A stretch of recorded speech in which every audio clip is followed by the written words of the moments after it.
పక్కా planning తోనే పహల్గామ్ లో ఉగ్రదాడి జరిగింది. భారత ఆర్మీ, నేవీ, ఇంటెలిజెన్స్ అధికారుల టార్గెట్ గా ఈ దాడి జరిగినట్టు తెలుస్తోంది. టూరిస్టులో చెన్నైకి చెందినటువంటి నేవీ ఉన్నతాధికారులు కూడా ఒకరున్నారు.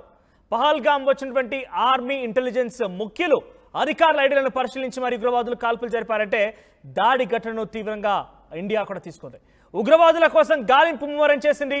టార్గెట్ ఎవరు, అసలు ఇంత పెద్ద స్థాయిలో 28 మంది హతమార్చగల కారణం ఏంటి, ముఖ్యంగా మతాన్ని పరిశీలించి మరి మీరు ఏ మతస్థులని పరిశీలించి మరి ఆ రకంగా దాడికి పాల్పడ్డారు. ముఖ్యంగా మగవారే టార్గెట్ గా ఈ దాడి కొనసాగింది.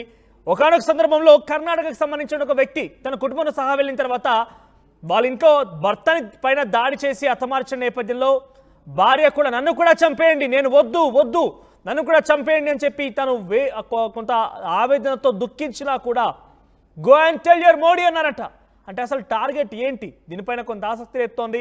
అసలు పక్కా ప్లాన్ ప్రకారమే లోకల్ సపోర్ట్తోనే ఈ దాడి జరిగిందనేది చాలామంది ఆర్మీ పర్సనల్స్ మాట్లాడుకుంటున్నారు. పక్కాగా అక్కడ అధికారులు కూడా ఇదే చర్చించుకుంటున్నారు.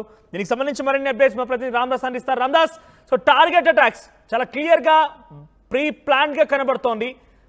ఇంటెలిజెన్స్ చీఫ్లు ఇవన్నీ కూడా ఇక్కడ అన్ని జుజిబి అయిపోయాయి.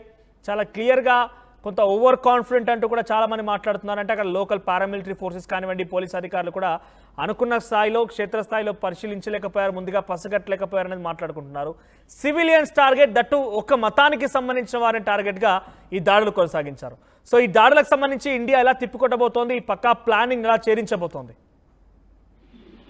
ఖచ్చితంగా మనకి దాడులు పరంపర చూస్తే కనుక చాలా అనుమానాలు రేకెత్తిస్తుంది. ఎందుకంటే ముఖ్యంగా ఈ దాడులు కొనసాగిన విధానం చూస్తే కనుక అనేక సందేహాలు వస్తున్నాయి. పక్కా ప్లానింగ్ తోనే ఇప్పుడు ఈ పహల్గామ్ లో ఈ అటాక్ జరిగినట్టుగా కనబడుతుంది. ముఖ్యంగా చాలా మంది టూరిస్టులో అధికారులు ఉన్నారు, ఉన్నత స్థాయి అధికారులు ఉన్నారు. ఆర్మీ, నేవీ, ఇంటెలిజెన్స్ అధికారులు కూడా టూరిస్ట్ లో ఉన్నారు. మనం చిన్న ఉదాహరణ చెప్తాను మీకు. వినయ్ నర్వాల్ ఆయన నేవీ ఆఫీసర్, పెళ్లి చేసుకుని వారం రోజులు కూడా గడవలేదు. ఆయన భార్యతో సహా అక్కడికి ఆ వెకేషన్స్ కి వచ్చారు. సెలవులు ఉన్నాయి, అట్లాగే హనీమూన్ కూడా కలిసి వస్తుందని ఆయన ఆ పహల్గామ్ వచ్చారు.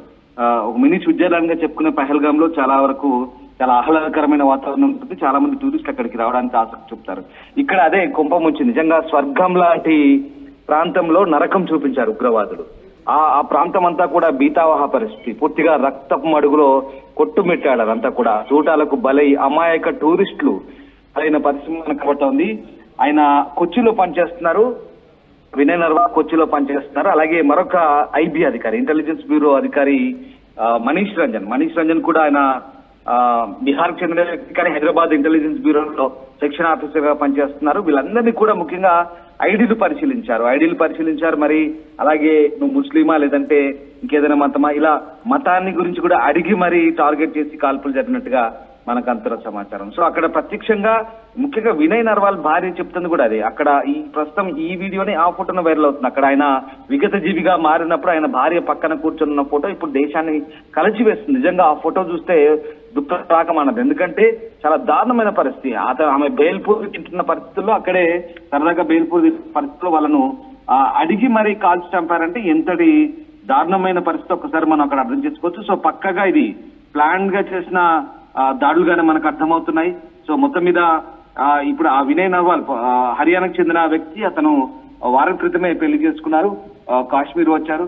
సో ఆ రకంగా రక్షణ శాఖ అధికారులు కూడా దీన్ని ధృవీకరిస్తున్నారు. సో ఓవరాల్ గా డిఫెన్స్ సంబంధించిన వ్యక్తుల లేదా ఇంటెలిజెన్స్ సంబంధించిన వ్యక్తుల ఎవరనేది చాలా క్లియర్ గా తెలుసుకొని మరి టార్గెట్ చేసినట్టుగా కనిపిస్తోంది. ఐడి కార్డులు చూడడమే దీనికి ప్రత్యక్ష ఉదాహరణ. దీనికి సంబంధించి నేషనల్ ఇన్వెస్టిగేషన్ ఏజెన్సీ ఎన్ఐఏ ప్రస్తుతం లోతైన దర్యాప్తు ప్రారంభిస్తోంది. హోమ్ కూడా ఎప్పటికప్పుడు ఈ మొత్తం అంశాల గురించి ఆరా తీస్తున్న పరిస్థితి కనబడుతుంది. So navy officer lieutenant Vinay Narwal ఇప్పుడు ఈ అంశాన్ని నాకు ధృవీకరిస్తుంది. అలాగే మనీష్ రంజన్ గురించి కూడా మీకు నేను చెప్తాను. మనీష్ రంజన్ ఫ్యామిలీకి సంబంధించి ఇప్పుడు ఇంకా వివరాలు తెలుస్తుంది. కానీ మనీష్ రంజన్ ప్రస్తుతం ఆయన మృతికి సంబంధించి మన డీజీపీ జితేందర్ నుంచి కూడా రాష్ట్ర ప్రభుత్వం వివరాలు తీసుకుంది. అసలు మనీష్ రంజన్ ఇంటెలిజెన్స్ బ్యూరోలో ఏ స్థాయిలో పనిచేస్తున్నారు ఏంటనే అంశం కూడా ప్రస్తుతం మన తెలంగాణ ప్రభుత్వం అడిగి తెలుసుకుంది. ఆయన హైదరాబాద్ లో ఇంటెలిజెన్స్ ఆఫీసర్ గా పనిచేస్తున్నారు. సో ఆ రకంగా పర్యాటకుల్లో చాలా మంది ఉన్నత స్థాయి అధికారులు ఉన్నారు. వీళ్ళందరినీ కూడా టార్గెట్ చేసి మరి రెక్కి నిర్వహించి చాలా పకడ్బందీగా ప్లాన్ ప్రకారమే అక్కడ చంపినట్టుగా మనకు అర్థమవుతుంది. ఏదేమైనప్పటికీ కూడా ప్రస్తుతానికి భారత్ నిజంగా చాలా గట్టి సమాధానం ఇచ్చే పరిస్థితి కనబడుతుంది. సో ఓవరాల్ గా పాకిస్తాన్ కూడా ఇప్పుడు అదే టెన్షన్ కొనసాగుతుంది. ముఖ్యంగా సరిహద్దుల్లో ఇప్పటికీ యుద్ధ విమానాలు మోహించిన పరిస్థితి కనబడుతుంది. ముఖ్యంగా పాకిస్తాన్ ఆర్మీ హెడ్ క్వార్టర్స్ అయినటువంటి రావల్పిండిలో ప్రస్తుతం టెన్షన్ వాతావరణం కొనసాగుతుంది. రావల్పిండి అంతా కూడా నిజంగా ఆర్మీ బేస్, అక్కడ ఉన్నటువంటి ప్రాంతాలు, స్థావరాలు, అలాగే ఆర్మీ అధికారుల గుండెల్లో రైలు పరిగెత్తున్నాయి. భారత్ ఏం చేయబోతుంది? కేవలం పుల్వామా ఘటన జరిగిన తర్వాత అక్కడ సర్జికల్ స్ట్రైక్స్ పేరుతో పూర్తిగా తీవ్రవాదుల్ని మట్టుబెట్టి తెల్లారేసరికి నామరూపాలు లేకుండా చేసిన భారత్ మరి ఇప్పుడు ఏం చేయబోతుంది అనేది ముఖ్యంగా వాళ్ళ మదిలిని తొలుస్తున్న ప్రశ్న. ప్రపంచ దేశాల వైపు నుంచి కూడా నిజంగా తీవ్రమైన ఒత్తిడి పాకిస్తాన్ మీద. అలాగే ఈ స్ట్రైక్స్ ని ఖండిస్తూ, ఈ దాడులను ఖండిస్తూ అయితే అటు ట్రంప్ కానీ, మెలానియా కానీ, పుతిన్ కానీ వీళ్ళంతా కూడా పూర్తి స్థాయిలో భారత్ కు మద్దతు పలుకుతూ ఈ తీవ్రవాదాన్ని అణిచివేసే ప్రక్రియలో భాగంగా వాళ్ళందరూ కూడా దాన్ని తీవ్రంగా ఖండిస్తున్న పరిస్థితి కనబడుతోంది. అలాగే ఇటు ఇజ్రాయెల్ కూడా తీవ్ర స్థాయిలో ఆ టెర్రర్ అటాక్ ను ఖండిస్తూ భారత్ కు మద్దతు తెలుపుతుంది. ఇప్పుడు భారత్ కూడా అదే పనిలో ఉందా? బహుశా కేబినెట్ భద్రతా వ్యవహారాల కమిటీ జరిగినటువంటి సీరియస్ డిస్కషన్ లో మంత్రి రాజ్నాథ్ సింగ్, రక్షణ శాఖ మంత్రి రాజ్నాథ్ సింగ్ కూడా త్రివిధ దళాధిపతులతో కూడా సమావేశమైనట్టుగా తెలుస్తుంది. ముఖ్యంగా భారత్ కున్నటువంటి రక్షణ సామర్థ్యం ఏంటి, అత్యాధునిక పరికరాలు ఏమున్నాయి, అసలు మనం అటాక్ చేస్తే కనుక ఏ రకంగా వ్యూహాలు రచించాలనే దానిపై కూడా సీరియస్ డిస్కషన్ జరుగుతున్నట్టుగా తెలుస్తుంది. దీన్ని బట్టి చూస్తుంటే ఖచ్చితంగా గట్టి సమాధానం ఎలా దాడి చేయాలనేది మాట్లాడుకుంటున్నారు. ఎలా దాడి చేయాలనే విషయం పైన అనేక దేశాల మద్దతు కూడా దొరుకుతుంది అనేది మాట్లాడుకుంటున్నాం. కానీ ఇది ఇక్కడ కొంత నిర్లక్ష్య వ్యవహారం అనేది కనబడుతుందని చాలా మంది ఆర్మీ ఆఫీసర్లు, గతంలో పనిచేసినటువంటి రిటైర్డ్ మేజర్స్ కూడా చెప్తున్న నేపథ్యంలో ఇకపైన జరగకుండా ఉండాలనేటువంటి చర్యలు కూడా చేపట్టాల్సిన అవసరం అయితే ఎంతైనా ఉంది. సో దాని విషయంలో ఎంత మేర చర్యలు తీసుకునే అవకాశం ఉంది? దాడి చేస్తూనే దాడి జరగకుండా ఇంకోసేటువంటి కవ్వింపు చర్య జరగకుండా కాపాడాల్సిన బాధ్యత కూడా ఉంది. కాబట్టి ఆ విషయం ఎటువంటి చర్య ఉండబోతున్నాయి? మీకు ఒక చిన్న ఉదాహరణ చెప్తాను. ఎందుకంటే అమర్నాథ్ యాత్రలు గతంలో యాత్ర మధ్యలో చొరబడి పర్యాటకుల మాదిరిగా వెళ్లి అటాక్ చేసేవారు. అప్పుడు చాలా సివియర్ గా అంటే ఆ పరిస్థితుల్లో అమర్నాథ్ యాత్రలో చాలా విషాద ఘటనలు ఉన్నాయి. కానీ దాని నుంచి తీవ్ర పాఠాలు నేర్చుకున్న భారత సైన్యం కావచ్చు, ప్రభుత్వం, జమ్మూ కాశ్మీర్ ప్రభుత్వం కావచ్చు, అమర్నాథ్ యాత్ర సంబంధించి చాలా నిబంధనలు అమలు చేస్తుంది, చాలా కఠినంగా వ్యవహరిస్తుంది. ప్రతి ఒక్కరిని చాలా క్షుణ్ణంగా పరిశీలించాక యాత్ర ప్రారంభిస్తున్నారు. ఇప్పుడు అదే తరహా వ్యూహాన్ని మళ్ళీ అమలు చేయబోతున్నారు.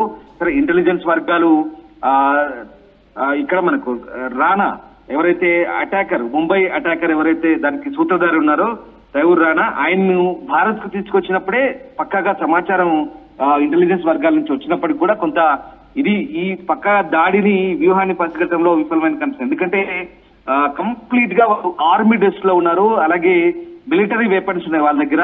నిజంగా ఈ దాడి జరిగిన తర్వాత మళ్ళీ మన ఆర్మీ అధికారులు వెళ్తే కూడా అక్కడ వంటి పర్యాటకులు గాయపడ్డ వాళ్ళని కూడా భయపడ్డారు. వీళ్ళు మళ్ళీ టెర్రరిస్ట్ లా కాల్చి చంపుతారా, ఏం జరుగుతుందంటే ఆర్మీ అధికారులు వాళ్ళని సముదాయించి మేము ఇండియన్ ఆర్మీ దళాలము, మేము మీకు ఎలాంటి ఇబ్బందులు రక్షణ కల్పించడానికి వచ్చామంటూ చెప్పాల్సిన పరిస్థితి వచ్చింది. సో అంత పక్కగా ఆ వేషం వేసుకొని ఆర్మీ దుస్తుల్లో వేషధారణలో వచ్చారు కాబట్టి అక్కడ నిజంగా అది గుర్తుపట్టలేని పరిస్థితి. అండ్ మరీ ముఖ్యంగా ఆ బైసరన్ మైదాన ప్రాంతాలు అనేది కూడా చాలా అటు ముఖ్యంగా ఈ దక్షిణ కాశ్మీర్ గా చెప్తారు. ఇది కూడా పాక్ ఆజాద్ కాశ్మీర్ గా వాళ్ళు ఏదైతే చెప్తారో పిఓకే నుంచి దారి తీసిన పరిస్థితులు, భౌగోళికంగా వాళ్ళకి అనుకూలంగా మారిన పరిస్థితి. అంటే కొంత ఈ అప్రమత్తతను కూడా సూచిస్తుంది. ఇప్పుడు పక్కగా ఇటు వ్యూహాలు రచిస్తున్నారు, ఇటు ఎలాంటి గట్టి సమాధానం చెప్పాలని వ్యూహాలు రచిస్తూనే భవిష్యత్తులో మళ్ళీ దాడులు జరగకుండా ఎలాంటి విధానాలు అనుసరించాలని దానిపై కూడా ఇది ఒక నిజంగా ఆర్మీకి ఒక లెసన్ అని చెప్పాలి. ఎప్పటికప్పుడు దాన్ని అనుసరించి కొత్త వ్యూహాలను ఆర్మీ రచిస్తుందని చెప్పాలి. సో మొత్తం మీద 28 మంది చనిపోయారు, ఇంకా చాలా మంది సివియర్ గా గాయపడ్డ పరిస్థితి కనబడుతుంది. దేశమంతా కూడా ఒకటే కోరుతుంది, పాకిస్తాన్ ప్రేరేపిత ఉగ్రవాదులకు కానీ అక్కడ డెన్ ఏవైతే ఉన్నాయో ఉగ్రవాద స్థావరాల మీద ఖచ్చితంగా బుద్ధి చెప్పాలి, వారికి సరైన సమాధానం చెప్పాలని కలుస్తున్న పరిస్థితి. సో ఆ రకంగా పూర్తి స్థాయిలో మనకున్నటువంటి రక్షణ సామర్థ్యాలను ఇప్పుడు ఇచ్చేస్తున్నారు. అలాగే అటు పాకిస్తాన్ వాయుసేన విమానాలు కూడా కరాచీ, అలాగే సౌత్ ఎయిర్ కమాండ్ నుంచి లాహోర్, రావల్పిండి సమీపంలోని ఉత్తర వైమానిక స్థావరాలకు కూడా ఇప్పుడిప్పుడు చేరుకుంటున్నట్టుగా తెలుస్తుంది. సో మొత్తం మీద పాకిస్తాన్ కూడా అలర్ట్ అవుతున్న పరిస్థితి. సో ఆ రకంగా ఇటు పాకిస్తాన్ వైపు నుంచి అన్ని రకాల ఒత్తిడి పాకిస్తాన్ కు వస్తుంది, అలాగే ఇటు భారత అధికారులు కూడా అప్రమత్తం అవుతున్నారనే సందేహాల నేపథ్యంలో అటువైపు నుంచి కూడా ఉంది. ఏదేమైనప్పుడు కూడా ఈ ఘటనకు సంబంధించి గట్టి బుద్ధి చెప్పేందుకే భారత్ సిద్ధమవుతుంది. ప్రస్తుతానికి అటు అంటే కాశ్మీర్ లో అన్ని వైపులా అన్ని వర్గాల ప్రజలు కూడా సహకరిస్తారు. ఇక్కడ మతాలకు అతీతంగా ఇక్కడ అన్ని వర్గాల వాళ్ళు సహకరిస్తారు. 30 ఏళ్ల తర్వాత కాశ్మీర్ లో సంపూర్ణ బంద్ జరిగింది. ఎందుకు జరిగిందంటే ఈ అటాక్ కు నిరసనగా బాధితులకు మద్దతుగా ఇప్పుడు ఆ బంద్ అయితే సంపూర్ణ బంద్.